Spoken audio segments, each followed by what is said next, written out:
gentlemen, and welcome to this edition of Trendspotting. And Trendspotting, for those of you who know, is a monthly event looking at various topics of interest. The topic this month has ended up being more topical than we had thought of when we set it up with recent news headlines. And the topic, as you can see, is looking at the criteria for college admission. Right? And it's looking at how the goalposts are shifting. Right? Now, our panelists today, and you're going to hear a lot from them today, are beginning from my left, Sandhya Avasthi. Sandhya is the principal of DPS Greater Noida. She has been an educator for decades, and other than being a principal, she's also led a lot of HR and training for the DPS group as a whole. Right? And Sandhya, welcome, and thank you for being here. Gautam, to her left, is somebody one has known for decades again, and a pioneer in the field. He's vice chairman of Career Launcher, right? And when Satya and he set up Career Launcher years ago, nobody had even thought of the outside assistance that could be provided to students for a system that requires them to do things that the school necessarily can't provide, right? On it. So Career Launcher was a path-breaking initiative at that time, and we're very glad to have you here, Gautam. Thank you. Avika Mantri is somebody whom this discussion is all about, right on it. She has recently graduated from Welham Girls, where she was school captain, right on it, in class 12, and she is seeking admission to university right now. And so Avika is somebody who is going through all the things that we're going to be talking about today, right? Avika, thank you for being here with us. Right on. Yeah. Meenu Arora has been a school and college psychologist, counselor, and she's been at Sanskriti School and at Kriya University. And so she's seen both the school end and the university end of what actually happens in this interplay of students wanting to get into university from both sides, from the school side as well as from the university side. And at the end of the row, we have Aarti Muralidharan, who has come in all the way from Bangalore. Thank you for coming, Aarti.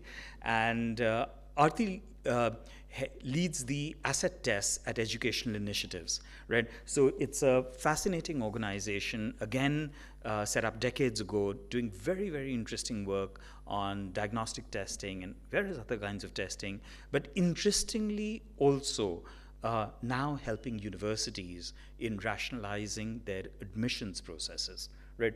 And that's a very interesting interplay that EI has now gotten into, right? So that's the panel, and you're going to hear from them for the next hour or so, right? And I just wanted to lay out some of the framework and ideas that we are talking about, and then actually take it to the panel because you've come to hear from them and not from me. Now, the recent headlines about the National Testing Agency, about NET and NEET have actually highlighted some of the procedural issues in a country as large as ours and complex as ours, right on it. But the root of all of this is, as we all know, decades old, right on it. The root of all of this comes from a supply-demand issue where there are too many students chasing too few seats, right? And no kind of process and no kind of test will get rid of that supply-demand issue. You can change the test as much as you want to, you can change the criterion as much as you want to, but there's an underlying supply-demand mismatch, right, which is leading to stress and all the issues, right? Now, we can't wish away that supply-demand mismatch. That is the reality of our country, right? What we can look at is that within that supply-demand mismatch, right, what is it that different institutional players and individuals are doing within that supply-demand mismatch? And so that's what I'm actually going to begin with, right? And I'm going to begin with Avika, you, because you're somebody who's feeling this more personally than the rest of us are, right on it. For the rest of us, in a sense, it's academic, right on it. For you, it's very personal, right? And I want to begin with you, and I'm going to then take it on to the other panelists in a similar way, to say, when you're looking at this entire process of college admissions, right? Two questions which you can address at the same time, right? Is this what you thought it would be, right? When you were, let's say, in the 9th and 10th, and you were looking forward to eventually getting into college, right? You must have had some idea, okay, this is what I need to do. And now that you're facing it in the last few months, right, is it exactly the same thing, or have you been struck by things that are different, right, on it? And give us your thoughts about what's working for you and what's not in this process. I'll start by saying how grateful I am to be here. I think the concept of a central university examination is not new. Actually, if you go back, it started in 2010 under the UPA government, which was then called the Central University Common Examination Test, which was CUET, and then the NEP came in 2020 and introduced it as CUET. So from CUET, we went to CUET. Now, there was a common conception among a lot of people and a lot of students that this is the first time India is getting an entrance examination, which is actually not true, because if I was in 9th and we were back in 2019 or 2018, I would still be giving entrance examinations for a whole lot of universities. So JNU has one, TIS has one, Jamia had one. So why I feel that the CUET does a good job for students is that it puts us all into a common room under a common examination and gives us a common curriculum, which saves time and energy for a lot of us. And one commendable thing is that what the previous government couldn't do was that it couldn't implement in all central universities. So now all 45 of them have CUET and no other interview or any other examination, which kind of streamlines the process for the student. But when we talk about why CUET came and why it was necessary, it was because there was apparent board disparity among the country. So you have state boards, you have 2 national boards, you have a whole lot of other international curriculum as well. Now, there are some boards which tend to be linear, there are some lenient, there are some boards which tend to be giving more marks than the other one. And even if it is not true, there is still an assumption which lies. So in the child's mind, if there is still a belief that, I'm not playing on a level field, it does something to the child's psyche. So I think the CUET wanted to eradicate that kind of a bias for a lot of us. And it did help it, but when you go deep inside and actually start writing CUET, you realize that the problem is not in the concept, it's in the actual execution of the concept. So when we say that we want to remove that board disparity, but you come up with an exam which is based on the NCERT. So there is a board which is a national board, and it only runs on NCERT, and the whole lot of other boards don't. So automatically a particular board the particular board student get a higher advantage in actually appearing for it. So these kind of systematic problems I got introduced when I was first giving the examination, because I come from a different ICSE board.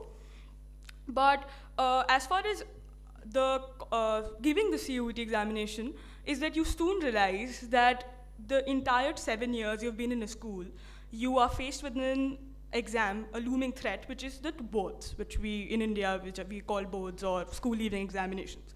Now suddenly they do become useless, because CUET takes CUET marks, mostly you want to get into public universities, now even private universities like TIS is taking CUET. So the point is that for the 7 years, you suddenly realize that you don't need to be in school anymore. So a whole lot of what my friends did was that they got into dummy schools.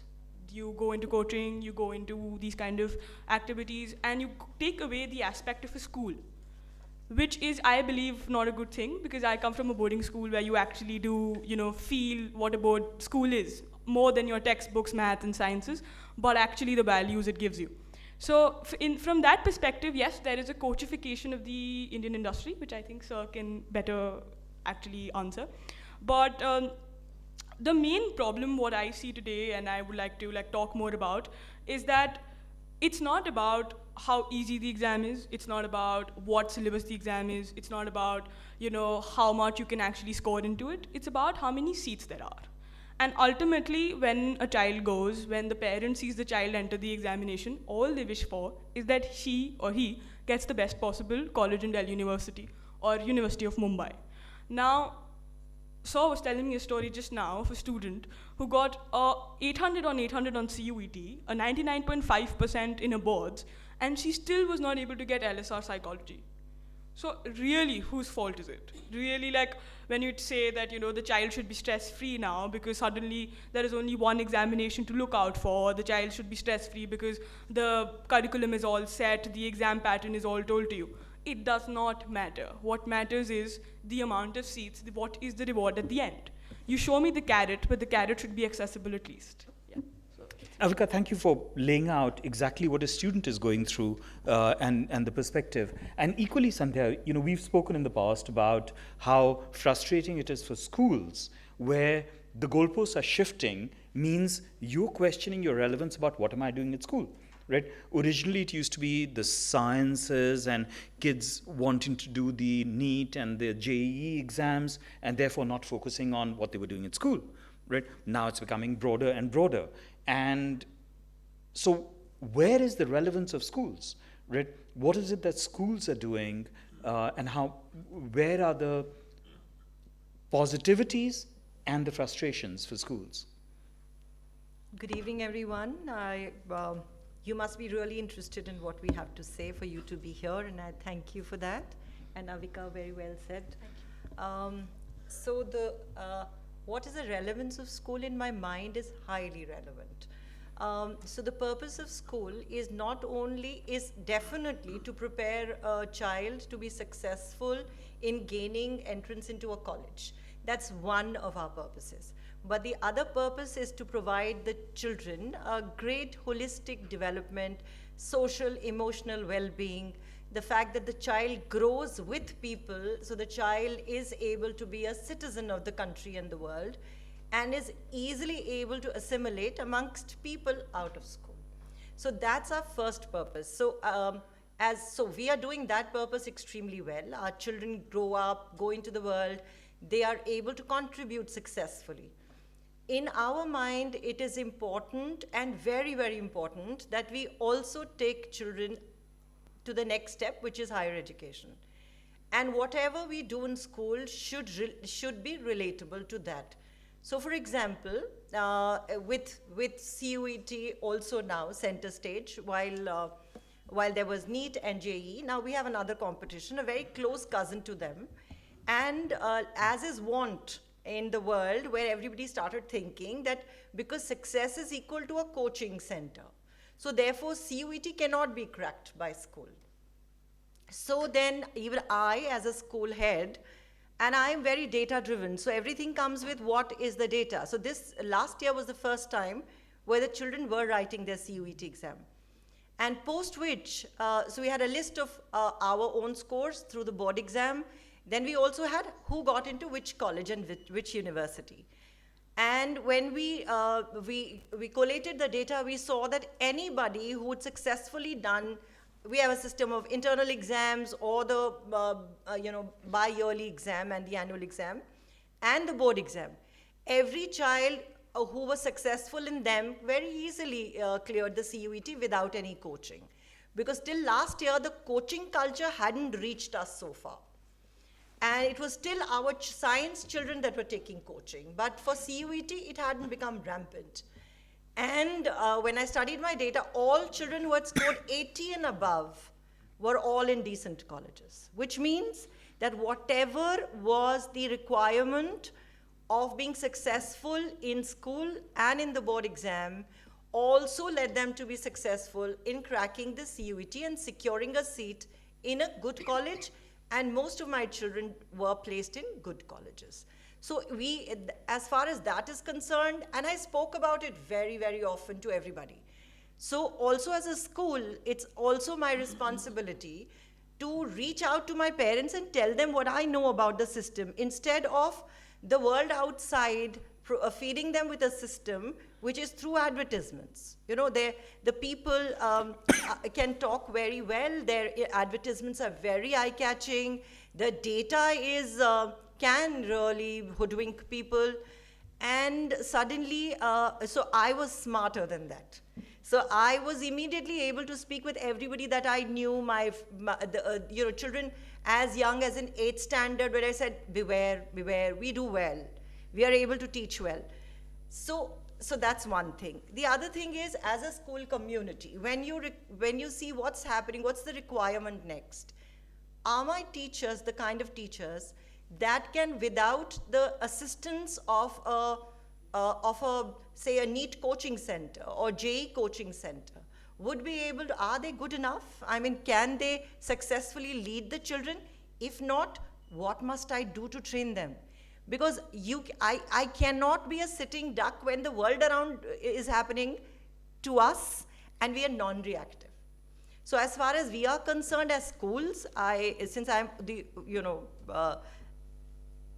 on this panel, I'm representing schools. So schools are also very smart that if there's NEET coaching happening outside, and I know, so I am going to share an anecdote if I have time. Of course. So I had a leading coaching center who kept calling me, came with, like, before Christmas, they came with gifts, right? And and they said if we could have a tie-up with them. So I said, okay, give me data. As I told you, one of my strengths is to study data, and my specialization is English. So you can imagine an English teacher studying data. So it could be studying it wrong to my own purpose. So I alone in my school, and I'm a large school. So a lot of my children go to the center. And the success criteria is so suspect, because they would give admission to all and sundry. So somebody who was really failing in my school right from grade 8. So failing is not bad, because you might fail for many reasons. One of those could be that you're not good at that subject. Maybe you do not have, a very logical, mathematical, scientific aptitude.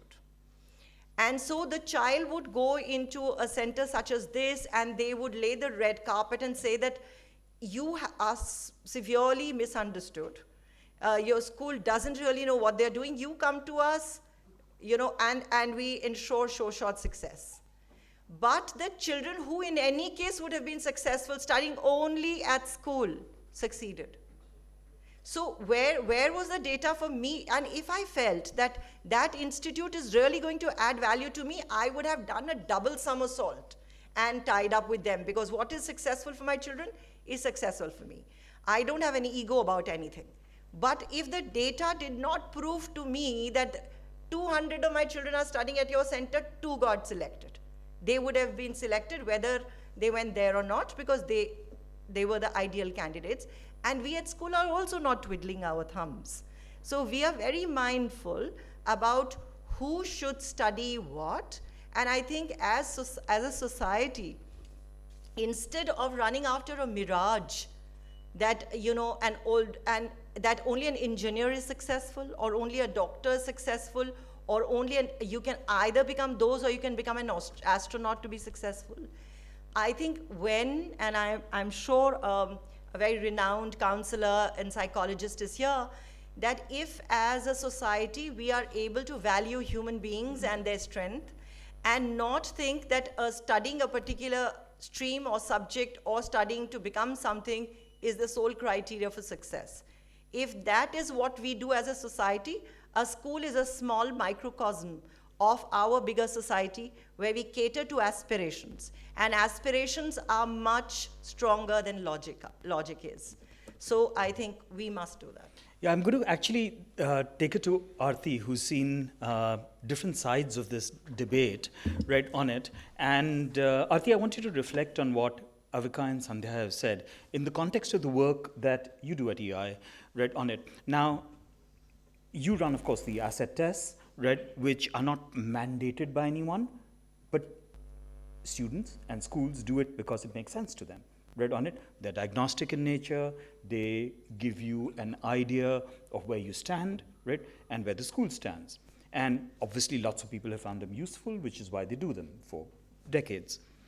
You've also recently begun by running the entrance, I wouldn't say exam, but process, right, for a private university, Ashoka University, right, on it. And so how did you use your experiences, right, in, for example, asset and diagnostic testing to design an entrance exam with difference, right? And what's the difference in the way you're looking at college entry in your design for entrance to a private university? Sure. Thank you. Thank you for having me in. And it's been great to listen to both Avika and Sandhya ma'am, and waiting to hear to the other panelists also.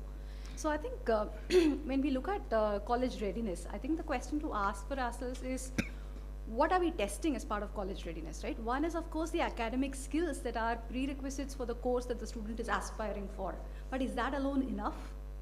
What about other things that are softer in nature that are required for a person's success, which could be how much perseverance has the student shown throughout their academic career so far? Or it could be in terms of how collaborative are they? Because some of the 21st century problems, the wicked problems that all these students are going to solve for, require a lot of collaboration, communication, persistence, and also multidisciplinary thinking. So when we're looking at college admissions, or when you're looking at admissions, college readiness, I think it's a whole lot of different things that need to be coming into place, and not just simply the academic aspects, which are either measured through, let's say, a school leaving exam, which is the board exam, or an entrance test, right? So I think there is a need for us to think of it holistically in terms of different steps that can become part of the admission cycle or the admission process. And of course, because of the nature of the supply and demand in this whole sector, it's not possible for us to have only one tool that can cater to this need, and so we need to have multiple tools.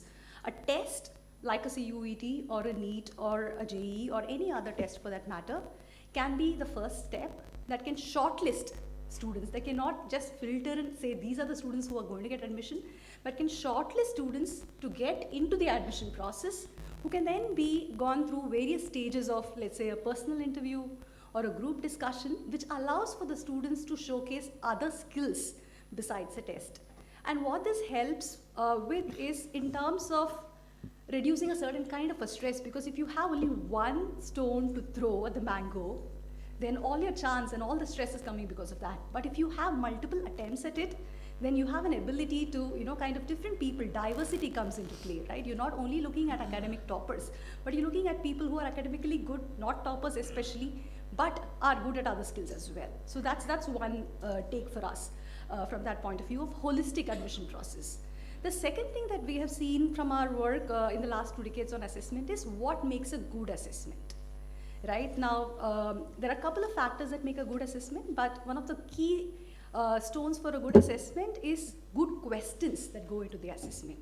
So let's say, for example, there is a test. How can there be like hundreds of people who are topping the test, right? If your test is meant to filter and identify students of a certain caliber, then we need to design the test at a particular difficulty level, which basically means that there has to be questions that students who are academically not so good can answer, but there are certain questions which only the brightest of the brightest can answer. So do we have variation of questions in the test? That becomes an essential factor to good questions in the test. The second factor could be in terms of what are we testing in the test. If we are testing for a lot of rote memorization, if you're testing for recall of procedures or formula, then that leads to a certain kind of scores for students, which means many students are going to top the test. And then it becomes a problem of what Avika said, or Gautam sir said earlier, which is I have 100 on my 100 on 100 on my score in the entrance test. I am on the 99th percentile in my board exam. I still can't get a seat to the college of my choice, right? So it's very important to look at what goes into a good test. The third thing that we see as an important thing is use of statistical techniques to score the students. So when we're saying that 2 students got 30 on 40 or 38 on 40 on a given test, but there is a way to still differentiate between the performance of these 2 students, right? So simply going by the raw scores of how many did these 2 students get right, but if we actually look at data to see, did the first student get more difficult questions right as compared to the second student? Can we finally grade the performance of students? Especially in a case of an entrance, these are certain fine filters that will become very useful. So our second learning has been in terms of looking at how we can use statistical techniques and tools to be able to score students differently on a test. And third thing has been in terms of the modality of the test itself, which is do you want to do a pen and paper based test or you want to do a computer based test, right? Now we've seen the NEET, like the drama all over. While the pen and paper test has its own charm, but the process of from the time of making the question for the paper to reach the center, there are so many people who are involved that it's extremely difficult to ensure everybody is honest about their job. And a paper leak has caused a lot of stress and anxiety for students who have taken the test, right? So we see that benefit of having a computer-based tests in such a case, which is a very high stakes test. And the advantage that a computer-based test brings is you can have different test forms, you can have different questions in the test, and you can reduce the onus on each of these different individuals in the processes to having to be honest. And it's extremely difficult to control for anybody or any system, right? So that's the third thing. And maybe I can add more later, Shashank. But Well, thanks, these are some of the Aarti, points. because I'm going to now take it to Gautam, right, on it, whom, again, thank you, I've known him for decades. And Gautam comes from Career Launcher, which is a very different kind of organization in this space, right, on it. They're not a quota test center shop, right, on it, certainly not, right, on it. Gautam and his organization have actually run schools. They've set up and run schools, right, on it. They understand schooling. They're also very good at actually bringing things to market. So if I'm not wrong, you guys had a CUET product before anybody even recognized that CUET was going to become an issue, right? When I think Satya first mentioned that, oh, we're coming out with the CUET product, a lot of people were still saying, what is CUET, right, on it? So you've come into this space, right, from a very deep understanding of education, right, and not being a shop turning out, taking kids' photographs and putting them on the front page, right, on it. And how have you seen over the last, let's say, 2 decades, this entire process evolve of universities trying to become more and more objective, in a sense, in the way that they are admitting kids, by converting things into, oh, give us a rank from 1 to 25 lakh, and we will admit depending upon where we are in that ranking, right, on it? That's where universities are going, right? And how have you seen this evolve in the last couple of decades? Okay, first of all, I'm with the exception of Avika, I'm probably the least qualified for this panel because my education is engineering. Done an MBA, got nothing to do with education. So what I'm going to say is based on my last 3 decades of experience. Okay, and obviously some of that is going to clash with what the theory says. Okay, so first of all, universities are looking at a number. They are not interested in anything. They have to fill so many seats, and all they want is tell me a process which will ensure that these are the 50 or 500 or 5,000 kids who I can admit. Okay, so they are least bothered about it. Our experience has been most of the colleges, universities, and professional institutes are least bothered about the quality of the paper. Okay, so what I'm going to say, some of these things obviously are not good for my business. Okay, but that's the reality that that has been our experience. Okay, we have seen shoddily constructed, as Aarti was talking about, shoddily constructed papers full of errors, and no one even admitting to the fact. If you go back in the past, CLAT 2015. The paper had about 30 errors in the paper of about 200 questions, then it was 200, and they refused to admit 2 errors.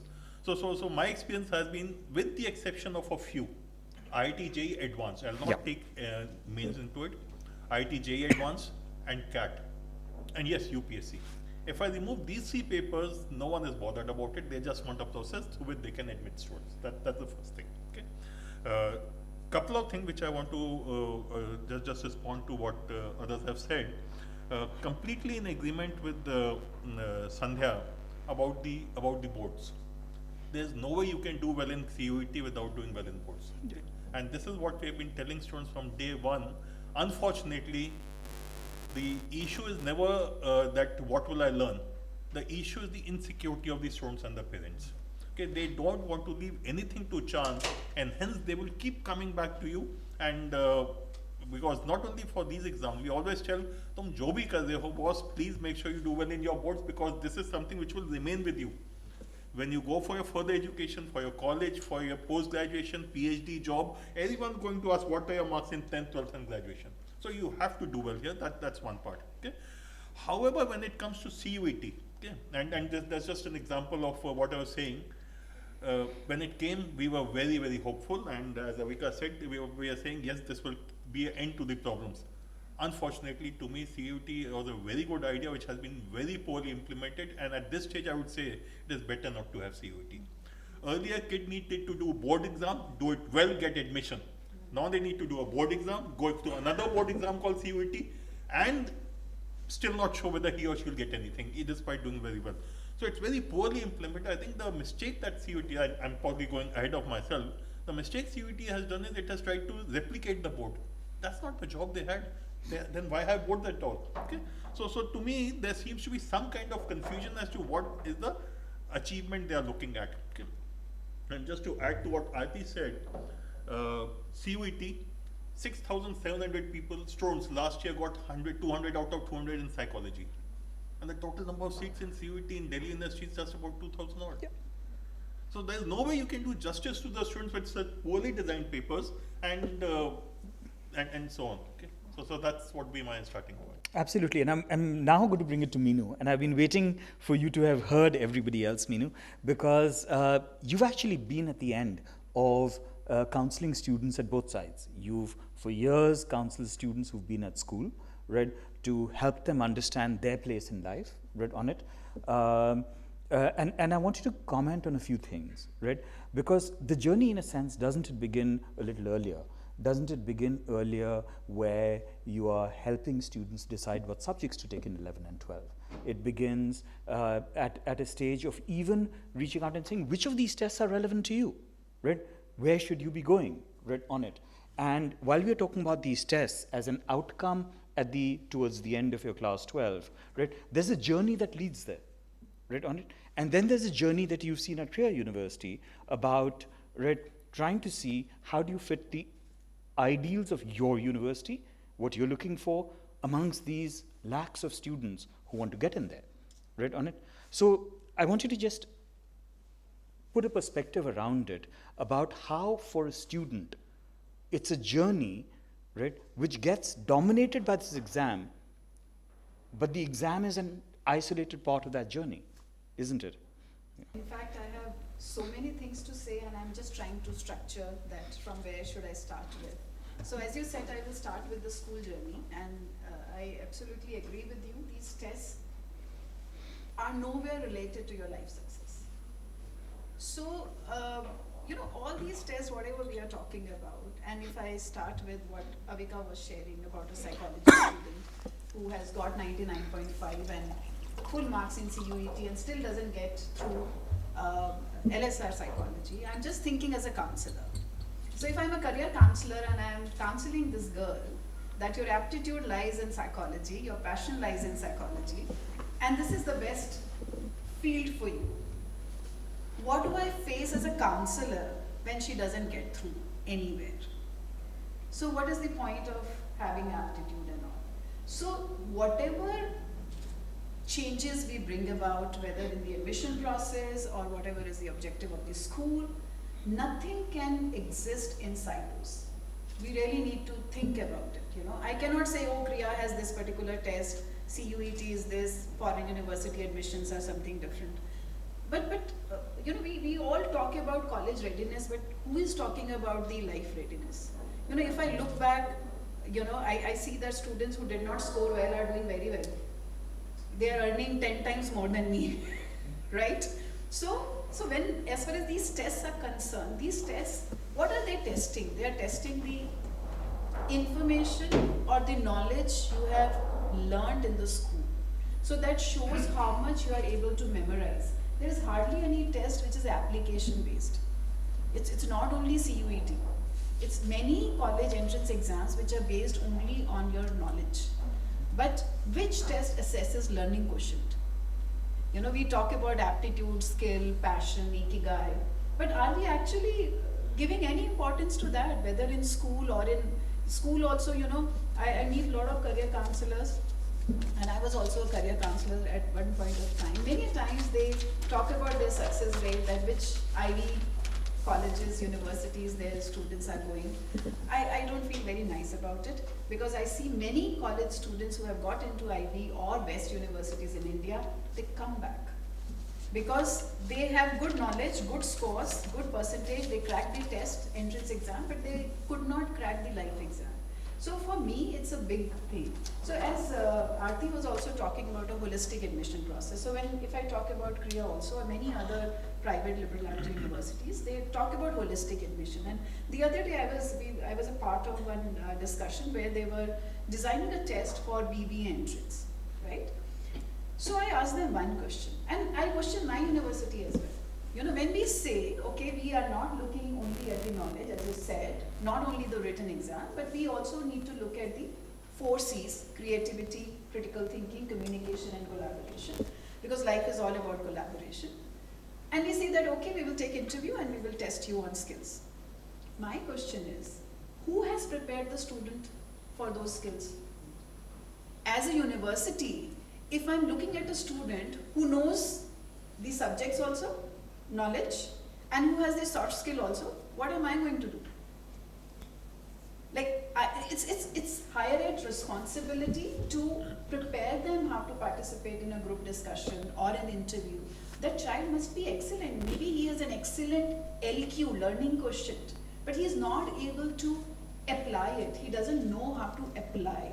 So if I'm going to have so many parameters, you know, while taking a student for the higher ed, you know, again, I'm giving a lot of business opportunity to all the coaching centers, to all the private counselors. There is no harm in that because it's benefiting the child. But why can't we think about a system where the school is only acting as a college readiness, and you know, then they are preparing it to higher ed, and higher ed acts as a readiness for the industry. So we have to bridge these gaps. Right now, when I listen to everybody, I feel that there are a lot of gaps, and nobody is thinking of bridging those gaps. That is very, very much required. So from a counselor perspective and from a university perspective, this is what I feel. One last thing which I will add, like at our university, you know, we don't look at a college essay. We look at a personal story. So, you know, just before this session started, we were discussing about ChatGPT, that how ChatGPT is helping students to write college essays. But personal stories, ChatGPT cannot do anything. You have to think about yourself and you need to write. So somewhere down the line, we also need to help students to accept themselves as they are. Somewhere down the line, again and again, by twisting the system, we are still emphasizing more on CUET or more on the scores only. And one very interesting thing which I just find out today, that in CUET exam, although a student can choose 10 subjects, but they can choose only those subjects which they have studied in high school. High school. Yeah. So what is NEP? What is interdisciplinary? What is multidisciplinary? And what is interwovenness? We are contradicting our own I'm self. sorry, that's only for Delhi University. That's for Delhi University. Delhi University problem, not the CUET problem. Delhi University has so many students, Yeah, thousands Delhi of University students. has problem for many things. Yeah. But this is not a design issue in CUET. CUET has lots of problems. This is not what I call. It's a use case of Delhi University. Things you have already But if I was to just hearing all of you right on it, it says to me a few things which are very clear.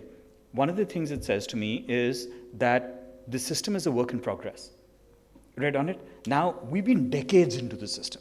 Right on it. Now I've got the gray hair, so I can talk about it. In 1997, there was an NCRT report that compared the performance of boards. Right, it's a very famous report, right, on it, and it came to the conclusion that boards had vastly differing standards. You know, surprise, surprise, we all knew that, but now it's a report, right, which says that if this system is a work in progress, and we don't seem to have massive clarity on where the system is going, means that things are going to keep changing, right? So, hearing all of you, it says, look, we are not in a stable state right now. We are not in a situation where we can say we've got a sort of good system that is working. Maybe some things need to be sorted out. Maybe we need to have some implementation issues. Maybe we need to stop papers leaking by having some technology brought in, et cetera, right? But what I hear from you is we're not in that state. We're in a state where we are not close to a stable situation, right, on it? And if this is going to evolve, right, what does this mean for students, right, who can't actually look ahead and be sure that 2 years down the line, based on things that might happen this year, the system may not change, right? That there may not be knee-jerk reactions to situations, right, on it. We know a situation where Delhi University continued exams till November or late November, and admissions were held really, really late, and then there was a knee-jerk reaction the next year, right? So what I'm asking all of you is that, okay, a little bit of crystal ball gazing, right? Where is the stability going to come from, right? Which is the direction that we are headed into? Because currently it seems as if students like Avika and others who are going to follow her are going to be facing this, oh my God, let's just cross our fingers and hope for the best. Right? Okay. Can I say Yes, please, anyone, please. I think as you're saying that from where to start with, I think first of all we need to change our approach as a system. Somebody has to start it. Like our system, education system should not be exam based. We cannot focus on preparing our students for either board exam or CUET. Having said that, that is possible only if industries say that, okay, this is a requirement, pass it on to universities, okay, this is how we are going to prepare our students for this thing, and then, then the change will trickle down to, I think, the school. Otherwise, I have taught in school also. So being a counselor also, I used to feel very bad that I was telling students that write your answer only in this way if you want to score high in CBSE. Right? Yeah. So all our teachings are score based, Absolutely. Gautam, you had something you Yeah, wanted to... there's just a couple of things in this regard. First of all, thank you. I don't see the system changing. Tests will remain. India has a huge population, 24 lakh students writing NEET. Even if you make the capacity from 50,000 government seats to 2.5 lakh, it is still 10%. Absolutely. So this system is there to stay. Whether there will be entrance test or not, there will be, and it is only going to increase. What kind of test, what goes into test is, I think, where what Aarti said is the important part. So frankly, from a student's point of view, boss, kuch to hoga. And by and large, whatever it is going to be either based on your school exams or your aptitude tests. Okay. And one last thing, not connected to this, but slightly something which came earlier. Unfortunately, students and I'm sure the school teachers will not like it, but the fact remains that schools, and that is primarily because of CBSE, they are focused only on memory retention and writing answers in a given way. And I tell the current generation is a tuition generation which only relies on tuition. And a very simple example of that is, last year CUET, out of 7 lakh students who took the English test, 5,685 got 200 out of 200. Okay? General test, the aptitude test, out of 6.7 lakhs, 30,000 less, only 32 got 200 out of 200, or 250, not only 250, 232 was the highest score. Yeah. That tells you very clearly there's a huge gap in the education system of making students think for themselves.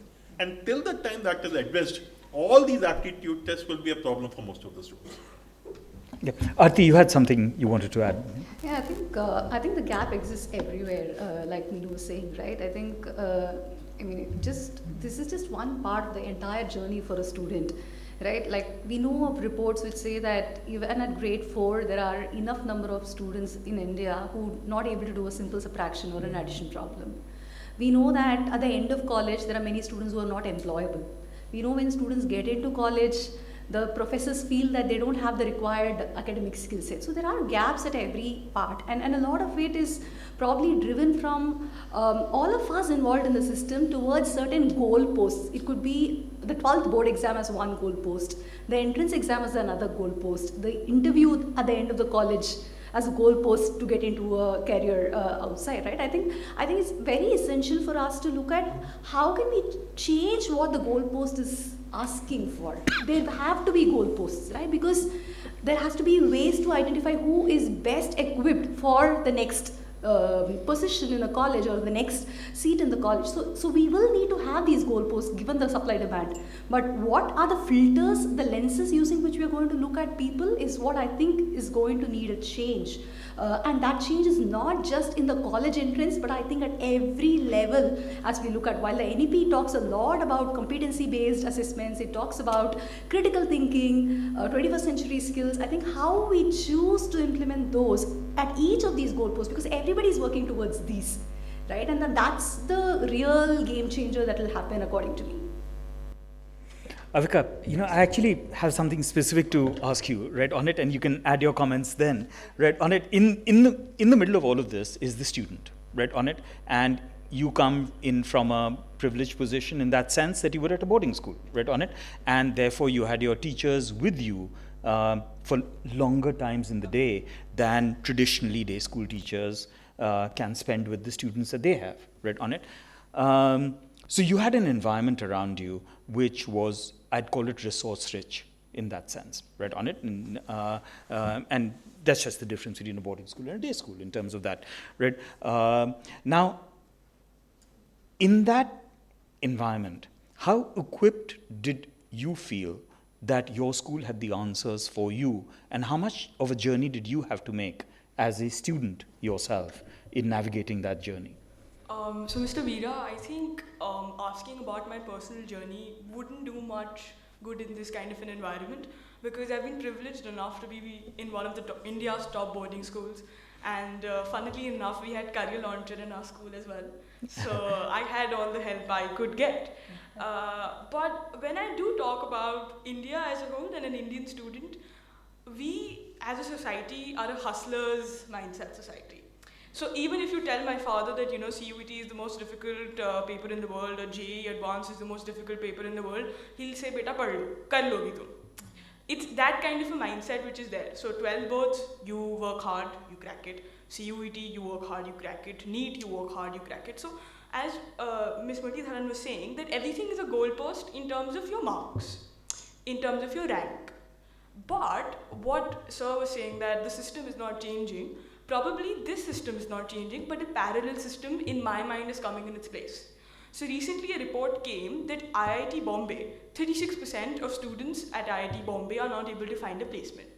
Now IIT Bombay is the pinnacle of engineering in our country. You've had the best of best entrepreneurs from there. You have to get an insane amount of rank in JEE Mains and JEE Advanced to actually be at IIT Bombay. And if IIT Bombay, if 1 out of 3 students is unemployed at IIT Bombay, then guess what is the rest of the workforce looking like? So if you were saying that the IIT Bombay student is not ready for the workforce, then who is? Then who is actually, like, how can we guarantee that, a child gets good in boards, then gets good in JEE, and then gets into the best engineering college in the country, and is still not ready to make a career out of himself? So for that environment, I feel that, at least in my generation, there is a very big trend in upskilling. People are now looking at not going to university and colleges at all, and just being at home, doing certain courses, doing certain jobs, entering into the workforce without any education, and actually making a name for yourself. So, you have, of course, there are 1 in a million stories. I can say that, there are the Zepto brothers, there is the Kamath brothers, and so on and so forth. But the point is that I feel as a student, we are told to chase the wrong things. And I will say that I was in a school which probably was not like a conventional school, but still most of us from our homes, from our parents, from our families are told to chase the wrong things. Even if you're saying you're applying abroad, where the process is much more conventionally holistic than ours, where you look at an application, you look at an extracurriculars, you look at a standardized testing, still there are parameters which say that an Ivy League education cannot offer you success. So the question is that and I'm not ready to answer it because I'm not that equipped to answer that question. What guarantees you life success? as Mr. Arora was also talking about, is that wherever you go to university, what actually brings you that amount of career satisfaction, life satisfaction, personal satisfaction? So I feel like these are more important questions than talking about how you will crack CUET. Because personally, when I look at the stats, I see that if so many people are able to get 800 on 800, probably however easy the test is, it still shows that there is a rigor in the mindset. So for them, they'll be able to find a college somehow or the other.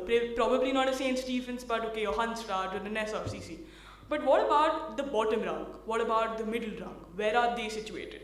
And I feel like that is the biggest gap. The gap is, okay, so there are really high achievers who will be placed in a good place. There are really low achievers who probably will also be placed in a place where they will be happy because they know, I didn't put in that much of effort.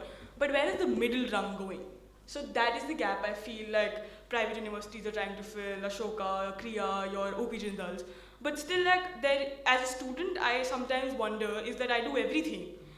And still, at the end of the day, I go to IIT Bombay and I'm not getting a job. I'm not ready to be part of the workforce. So I think that question I would like to bring in the process is that what actually you do so that ideologically you're ready to face the world. So I'm going to ask all of you to respond to one aspect that has been coming to my mind while hearing all of you, and then I'm going to take some questions from the audience, and then we'll come back to the panel. Right on it. Much of what all of you have talked about, right, is that there was a particular system, school board based. Some time ago, it was only school board based, right? And Gautam, probably your and my time, right? On it, you got your board exam results, and that was it, in that sense. And then we still had JEE we still had JEE. So at least we can say that there were some exams, but since then, right, there have become more and more exams, and with more and more exams, there has come, at the very least, a duplication of resources that is happening, because you're doing some things for the board exam, you have to do some things for whatever exam there might be, whether you take 5 minutes of work or 500 hours, it doesn't matter how long you take, right, on it. Now, I'm going to bring in the equity issue here, right, on it, that directionally for a country like ours, right, on it, where there are limited seats, right, are we directionally moving to a position where we are creating greater equity? That means, are we creating a situation where, right, it doesn't matter how many resources you have, you can still get into the best institutions, right? Or are we moving in the opposite direction where equity is becoming more and more of a concern because you are requiring greater and greater resources to be able to make it to the next stage, right, on it, right? So, I don't know who wants to go first, but can you reflect on, this direction that we're talking about where we are and where we've come from, right? What does it mean for equity? Right? So I've been hearing the panel, and for me, this is a question that was coming to mind, that we are talking about an India that is privileged and resourceful. We are talking about schools and universities such as that. We are talking about support providers that only some can have access to. Our country is really needs a lot of resources, and that children coming from towns and cities and zillas and parishads who have no access but schools and their NCERT books and teachers. So unless and until, the first thing is that until we have centers of training teachers who would be able to teach higher order thinking, and if we have so far been lower order thinking skills, rote memorization, examination, having a certain percentage and going into college, and in college the same was repeated, so then at least the children with lesser resource could also rote memorize. But now if we are going to be having niche places where the child has to learn more from, so those people are the haves that have more advantage. And that is what we are creating, a world where the poor or the children who cannot afford to go to a coaching class or a fancy school are left without any future. The country at this moment needs to spend time on teachers training, on ensuring that the school examination, the school learning, everyday learning is higher order. And that every classroom is a thinking classroom. Only then we cannot have from nursery up till 12, you have a totally non-thinking, rote memorization, and suddenly you have the college admission. So for example, which system is foolproof? I have had aunts and uncles writing personal stories for admissions abroad in Ivy League colleges. So it's not as if those have been foolproof. We have to live under no pretense. We have to, as a country, we are moving, and I'm very hopeful because even large agencies, the ICSC, CBSE, our examination pattern are all becoming more creative and critical thinking based. You know, we are including more MCQs, and to me that's really a great hope because Rome wasn't built in a day, and I don't think we'd be able to change such a huge slow-moving system.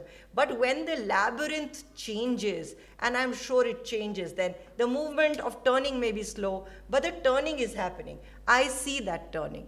Now, once we are all equipped to do that at the school level, at the primary, at the elementary level, then the whole system would systematically change. There is no magic happening in a day, but yes, I am extremely hopeful that we together, we are in the midst of this nascent change that India is going through. Gautam, you want?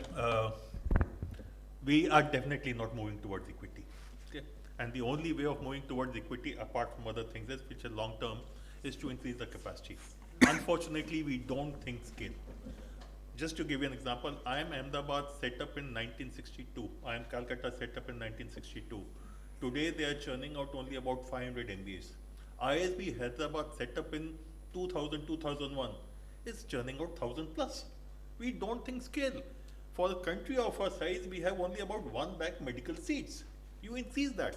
So equity will happen when there's excess, when they have capacity built. We are not thinking of that. The second part is regarding the fact that there are some people who have resources, some don't have, and what do we do about it? You can't do anything about it. For the simple reason, even if you have 5 lakh seats, for 5 lakh students, I still want to get into the top 10. I will put in that effort. If I can afford it, I will give that benefit to my child. If I can't afford it, I'll do it myself or get someone to help my child. So coaching is there to stay, and coaching is as I always say, an outcome. Okay, what is coaching industry? We are inverters. We are there because there's no electricity. Schools and colleges start doing their job, people like me become unemployed. Absolutely. Finally, the problem lies at some other end. Shashank, I don't remember, I'll not ask you how old you are, but when I did my board exams in class 10th and 12th, I had 2 years syllabus, 9th and 11th, 12th. Today the syllabus has been made 50%. Not only that, 12th is easier than 11th. You are dumbing down the stupid syllabus and you expect people to be able to take that load? How is it going to happen? And the entire thing is, बच्चों पे pressure नहीं आना चाहिए भैया 2 बार board करा दे और कितना pressure डालोगे उसके बाद भी एडमिशन नहीं मिलता. So to me, there's something which needs to be looked at. And just one last word.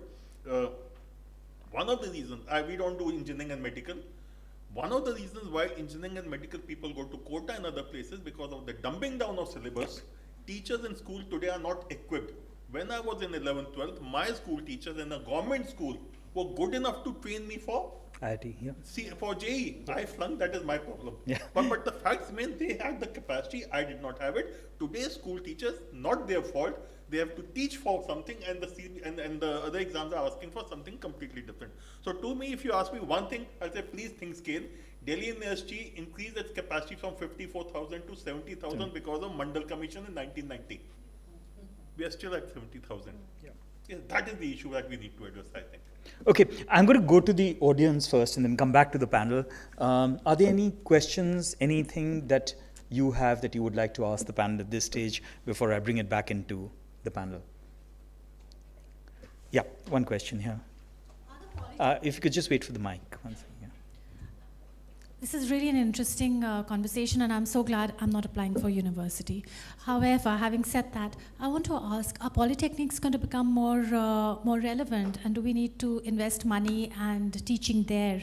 Because not everyone's going to make it to university for various reasons that the panel has discussed.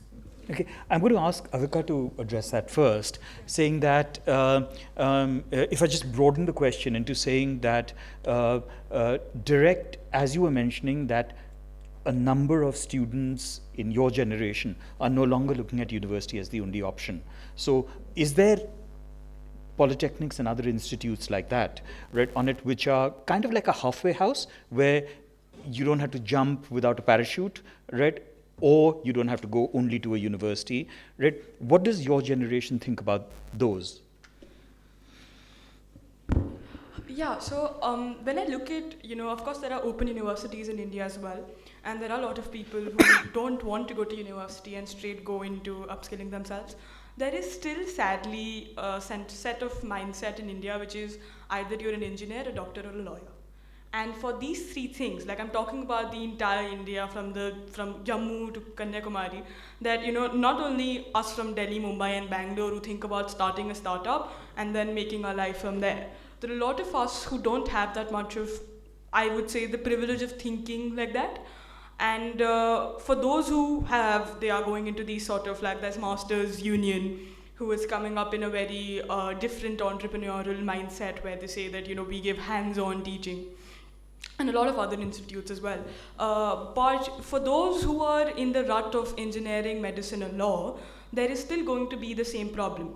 But I would say that I will credit a lot of social media and a lot of YouTube creators, content creators, who do make us believe that there is a future apart from these set professions. And a lot of, actually I'm seeing like there is a lot of people on Instagram who come very regularly on our reels who are just content creators from a very different part of India. They're farmers, they're coming up. There are Zomato drivers who are coming up and who are earning really well. So more than, of course, education is changing. Of course, this industry is changing, but even the job market is changing. Like no longer are we looking to hire a data scientist. We want somebody who's good in that soft skills. We want somebody, like what I'm told today is that, just having a degree isn't enough. You need to understand the entire game around AI, how AI can take your jobs, even though it's very far-fetched in India right now. But yeah, so the abroad is talking about how AI is going to take their jobs. So as far to answer the question, ma'am, I believe as diverse as a country as India, we are seeing a shift towards a more skill-based environment. Even the NEP advocated for people to come and study, becoming a plumber, becoming an electrician, having that sort of skills, because that's also required. And yes, I do see that shift, and I see that shift because not the education industry is changing, the job industry is changing. So the moment you realize that like as ma'am was talking about, the moment the industry calls for change, the higher ed calls for change, and the schools call for change. So I think that's the shift which is going on right now. The industry is asking for more skills, percolates down to students who feel that higher ed is not able to give them that skills, and they go take another route. Thank you. And also, if I might add, I just heard, I was in a conversation in an IIT about this, where they were discussing the dignity that is accorded to people who are not engineers, but can be technicians, or in ITIs. They are saying that people who take admissions in ITIs also, after a certain point, study further to become engineers. So if there are 50 people studying to be technicians, only 4 are left. So in any ideal situation in an industry, if there's 1 engineer, then it will be 10 technicians, and then 10 skilled labor, or 20, 30 of them. So what we have is an engineer, but no further trained people. And we are very, we look down upon people who are skilled. So I think we are work in progress where all of us will have to accord respect to many professions, and to be able to have a situation that no matter what you are doing, you're skilled, you're able to run a fine home, you're able to send your children to school, you're able to have a nice meal, a healthy meal. If that's not possible through skilled the entire workforce, till then we are living in a world that's disparate and where there is no dignity, so nobody wants to be there. Please. So I just want to reflect on a few things after listening to the entire conversation. Starting from your point when you talked about equity, of course, we are not moving towards equity. And if I talk about the polytechnics and ITIs, how many of us would like to send our students to study there? We won't. Why? Because the quality of education is not there. So if we really want to reach equity, and if we really want to emphasize on the fact that skills are so important, we have to enhance the quality of these institutes, because it is an unsaid fact among us that people who are studying in a so-called government school, people who don't have resources, people who don't have resources to go to a coaching center to learn how to crack IIT or JEE mains and advanced, so they are the ones who will get into ITIs. How many of us know that, like you said, ma'am, people who are studying in ITIs, after they get a diploma, they can actually enter an engineering college? Nobody tells the students. I doubt if students are aware of this. So even those who are there don't want to remain there. Yes, and if you look at the industry also, like Avika was mentioning, when you look at a job post, what is there? In one line they write minimum qualification, whatever degree. Skills, 2 pages. So I think this is high time that we need to, tell our students and tell ourselves that, skills are the main thing. And many times when I do sessions, students say, ma'am, we understand, but who's going to tell our parents? Because our parents want a comfort zone for us. So I'm going to pick that thread about who's going to, I'm going to take a couple of questions from the floor, but I'm going to come back to all of you about the parental role in all of this, right, on it. So I'm going to pick that thread, but question from here first.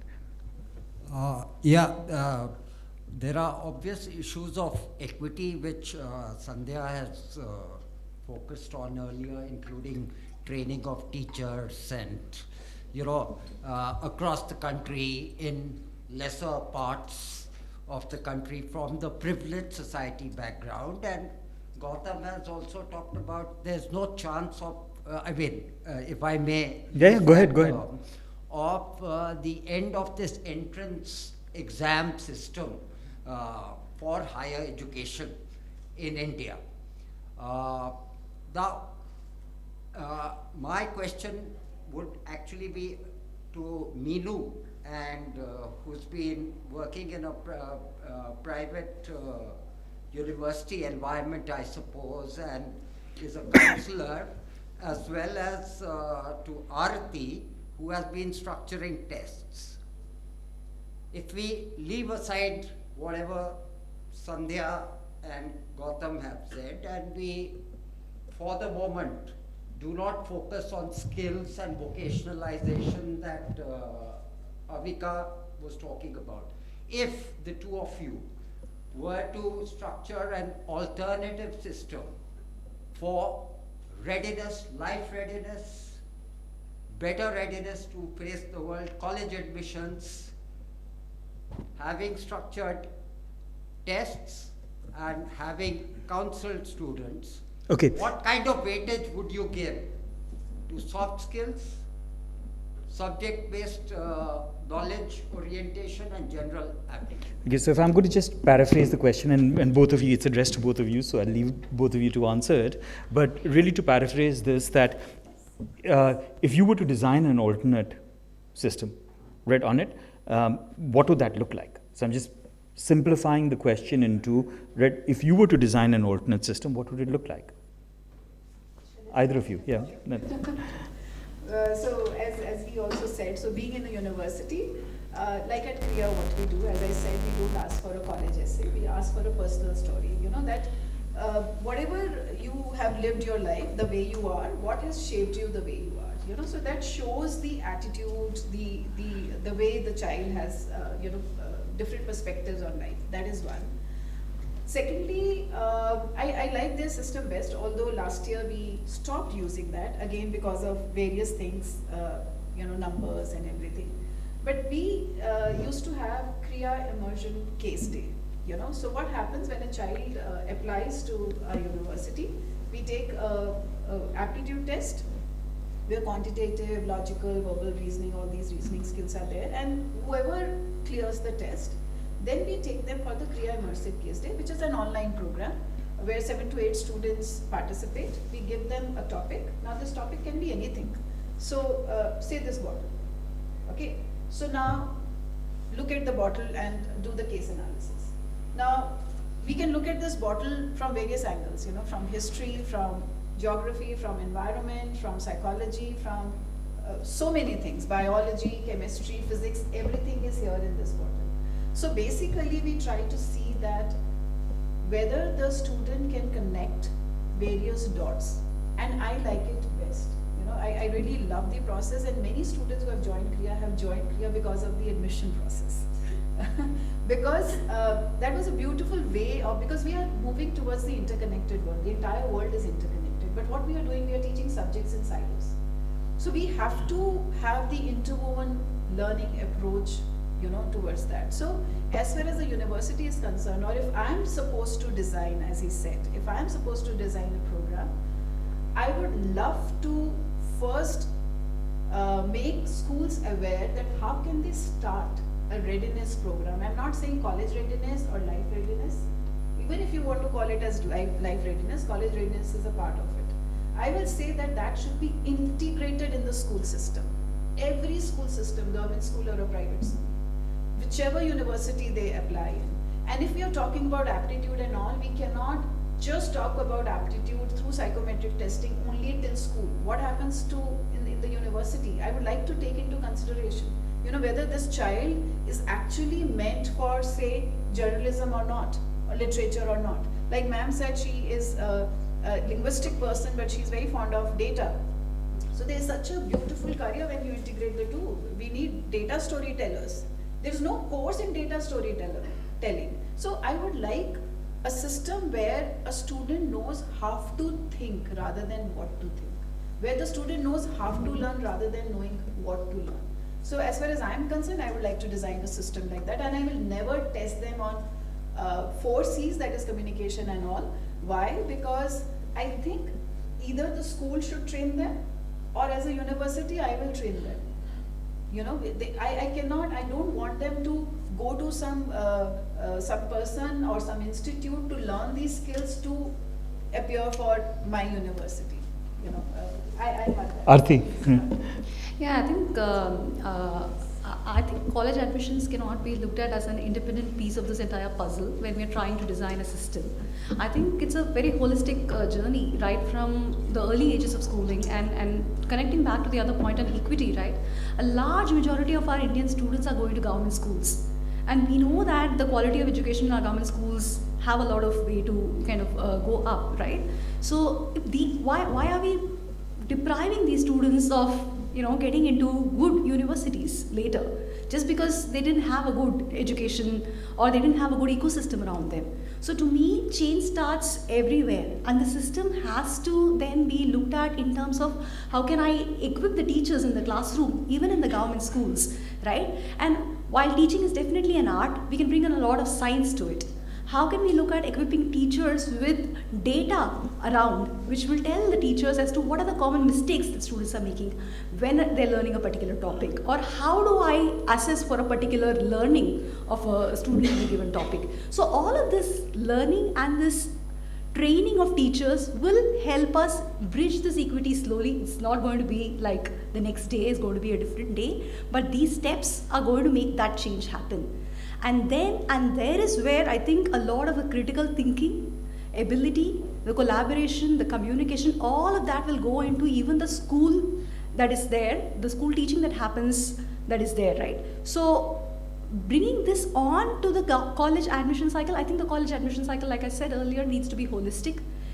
Of course, entrance plays a role largely from a point of view of the demand and supply chain that is there, but it can't be the only thing. There are different things that people are looking at, like Riya is doing this case study, immersion case study, there is personal interview, there are group discussions, there are multiple tools that can be used in kind of helping the college people or the admissions team understand what is the student bringing to the table. It's not just the score, right? What is the student bringing to the table? Because people want diversity, and it is in this diversity that we will find solutions to the world's problems. So that's how I look at it. Okay, I'm going to just bring some of these things together into some last thoughts that I want all of you to focus on. And in this, I'm going to ask you to reflect on the agency of the parent and the student, and the relative agency of the parent and the student in this entire process, right, on it. And, I'm a parent. Many of us on the panel here are parents. And we live in a sense of one foot in the past and one foot in a space of fear.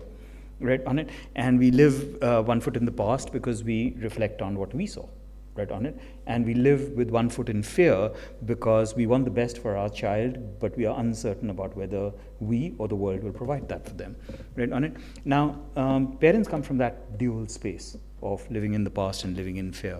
On that, students, on the other hand, live partly in fear, yes, but I think much more in opportunity, right on it. And so you've got students and parents coming from different spaces. And I'm just going to throw one more bit in before I ask you all to react, right? We also look at multiple systems, right? Like if you go to Kerala, right, almost everybody has a double master's, right, on it. You go to other parts of the country, people are averaging 5th or 8th class pass, right, on it. You go to the US, you can't get a consulting job unless you have 5 years of work experience and an MBA, right? You go to the UK, the same company's consulting job is available after 3 years reading Greek and Latin, right, on it. Now, systems change, right, on it.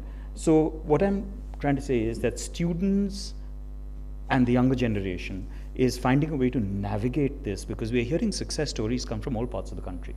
Right? Not only from the places where there are double masters, and not only from the places where there are 5th class pass, right, on it.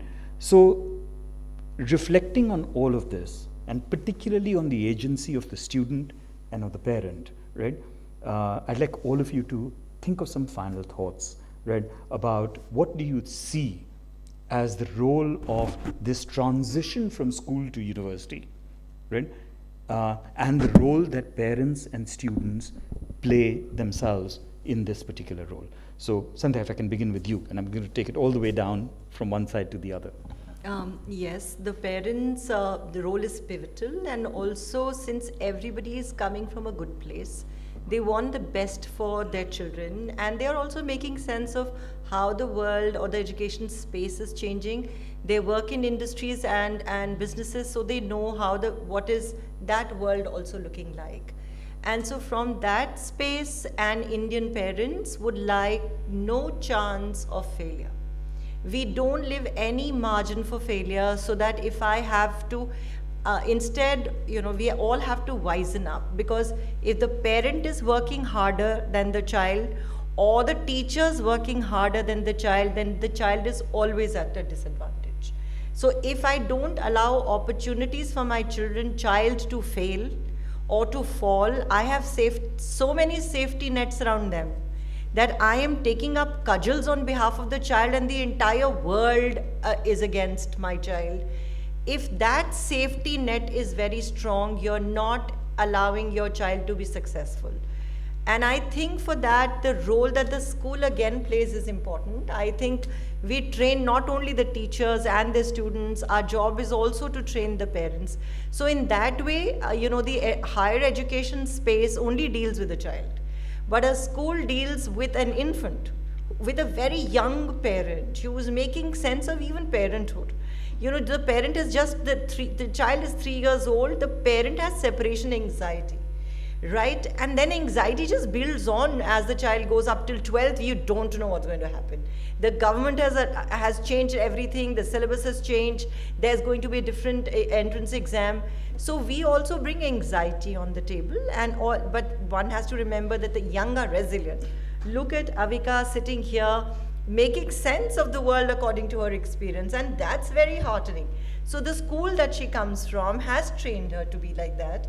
And so I think I take the job of schools in this space of parent training, of realizing, the parents' goal is also to realize whatever the best the child can do. And I think together, when the school also works along with the parent, we also become the third parent.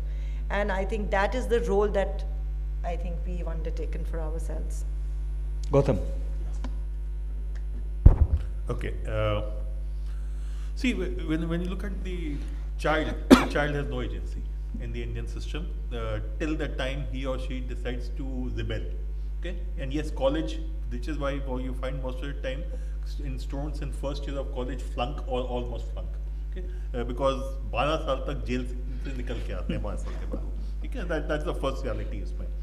And I'll add a couple of personal examples to this whole story. Okay, so the entire thing is schools and parents are very unidimensional. Number आने चाहिए.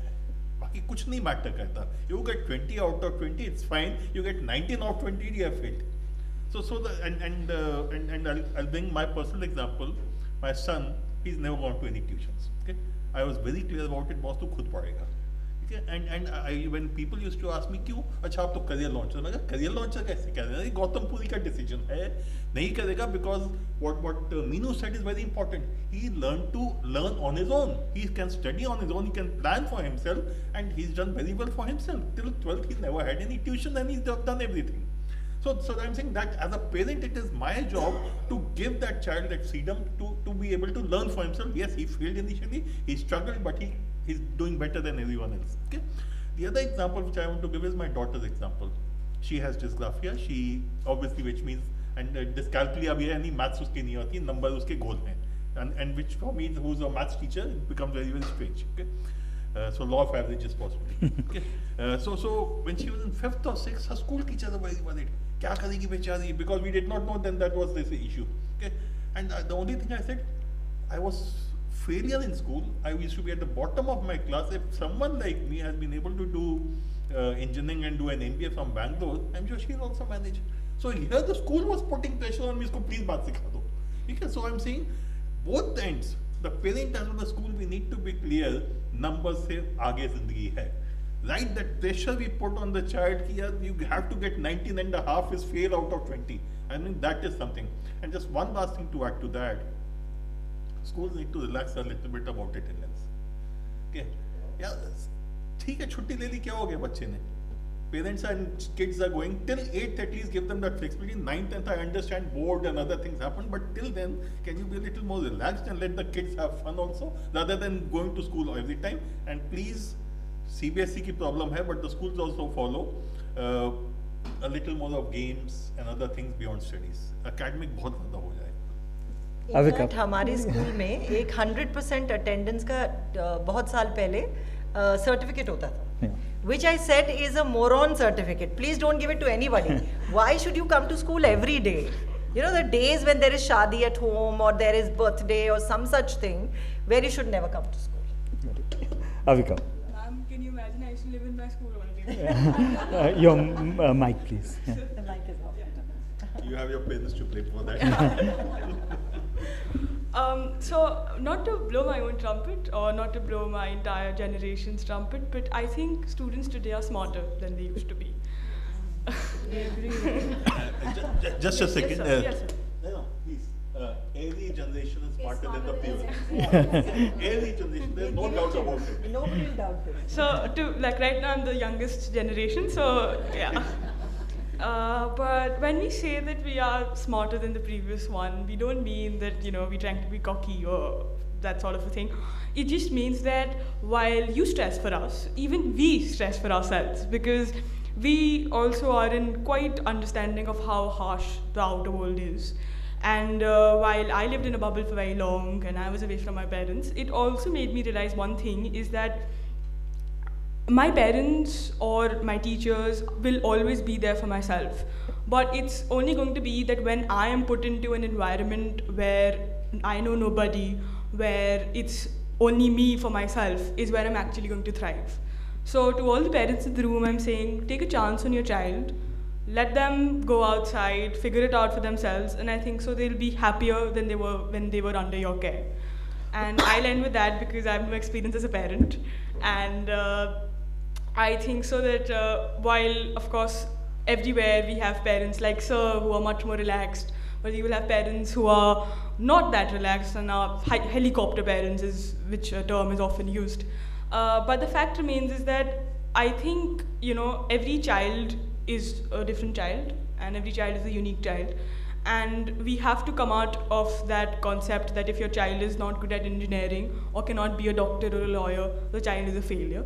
Because while I can be privileged enough to be from a family where they say, no matter what you do, we support you, there are a lot of us, probably the majority of us, of my generation, who still in India face this problem of parent pressure. And whoever this video reaches out to, I hope you can make your child a happier child rather than a more successful one. Thank you. So the moment parents topic comes, Mike. Thank you. I'm just thinking, I can just think about thousands of parents whom I have interacted in all these 28 years. And what I can say is, I think the parents are very, very important stakeholders in the entire process. And we should be, as a system, as a school system, should be in touch with parents from the very beginning, nursery. I know there are PTMs which are held, I know there are some parenting sessions which schools take, but I think in the report card, there should be some element related to parents as well. Why I'm saying so? So if I look at the, she's still young, but if I look at the young parents, expectant mothers, or parents whose kids are like studying in the primary school, I hear them all the time cribbing about, oh, he's doing this, he's doing that, they have lost the feel that they can enjoy parenthood also. So I think the problem starts from there. It's not only high school, it starts building up from there. On the other hand, I have also seen parents who say that we are modern parents, we give all freedom, liberty to my child, and they tell the student, child, you are smarter, so you decide, I am with you. I have got these kind of students also, and that student walked up to me and said, ma'am, I don't want this kind of freedom. I want somebody to tell me, I want somebody to mentor me. Please tell my father he should not leave me like that.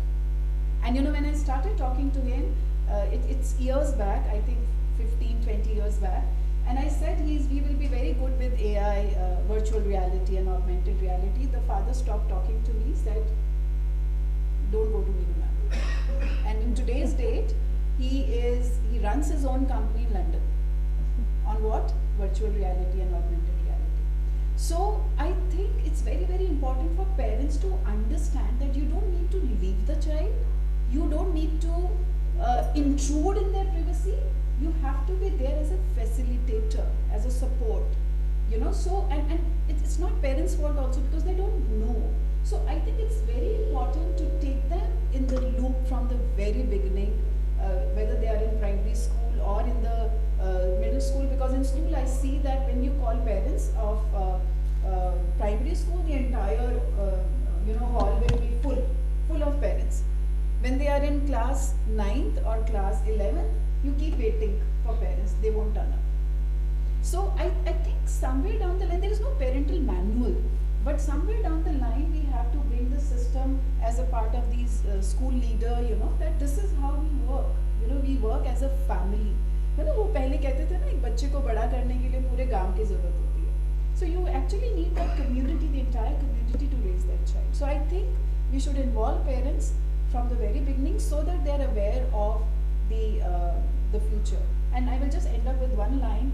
I think by the time the entire world or parents or us as educators, we will understand the AI and how AI is, changing our life system. And we are talking about all humanizing technology. Very soon we are going to enter the quantum world. And the quantum world is going to bring those changes which we can't imagine right now. AI is nothing in front of that. Quantum will bring that quantum leap and quantum change. And I think, all of us need to work together to face that world. Aarti, you get.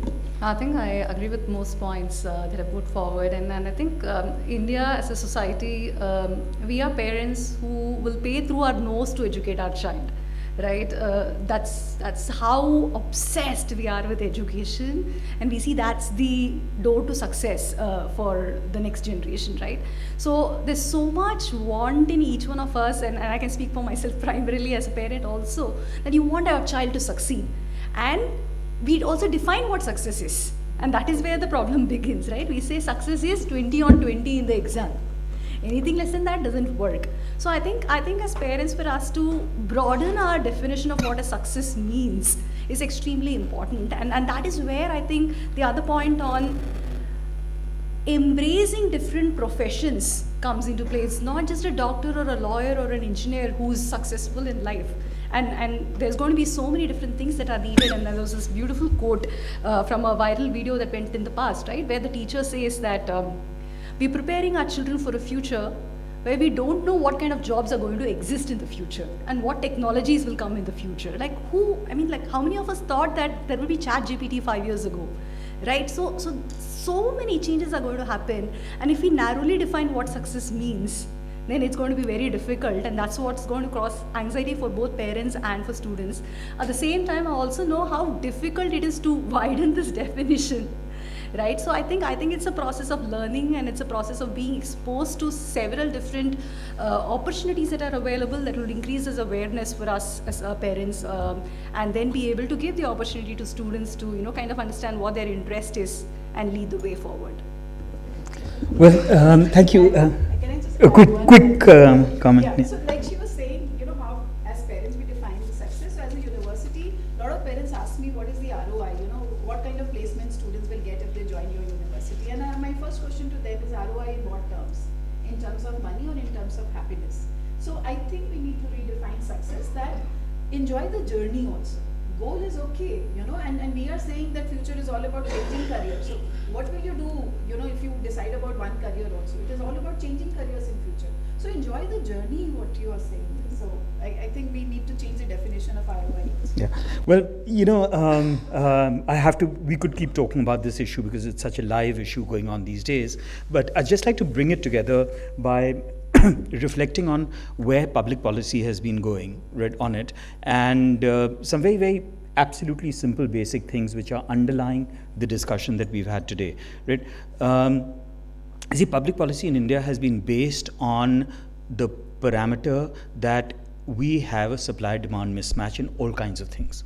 In resources, university places, jobs, we are a resource-deficient nation at this moment of time and have been for several decades, right? And therefore, our public policy has always been based on not coming from a place of abundance, but coming from a place of scarcity, right, on it?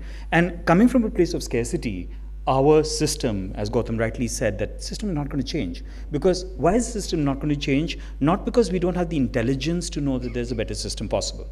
Not because there aren't isolated pockets where wonderful experiments and new techniques are being done, right, on it? But systemically, we're coming from a position of scarcity, not of abundance, right, on it?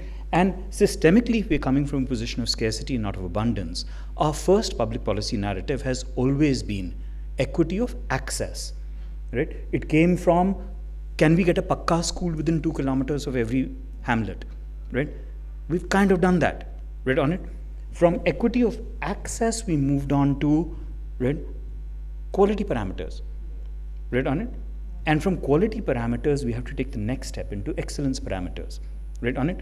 And so underlying this entire debate and underlying this entire direction that we're talking about, right, I'd like to just end by bringing everything together to say, we will have individual journeys. We will have individual cases of excellence, and they must be there because they will guide where we want to go in terms of access, equity, excellence, right, on it? But we must also recognize that the system of the moment will be driven by the fact that we are in a scarcity situation, right, on it? And I think really the question to reflect on for all of us is, given that scarcity, are we doing a good job or are we not? And different people will have different perspectives on that, right? Now, like with every Trendspotting discussion, we hope that you have ended the discussion slightly better informed about the aspects related to the topic under discussion than you were when you came in, right? And if you have, then this has been successful for us. The video will get uploaded in a couple of weeks, and you can reflect on it, you can share it with other people. Previous videos are up. The next discussion is on the 30th of July, right? So we hold them approximately a month apart, And the next discussion is on a very interesting topic related to this supply-demand mismatch and related to the entire issue of equity and scarcity and abundance, right? And looking at aspects of transnational education in research and student mobility, and looking at how can supply-rich environments work with India to enhance our capacity, right? So that's the topic for 30th of July. If you're interested, we'll see you there. And thank you all, and thank you to the panel for being here with us. Thank you.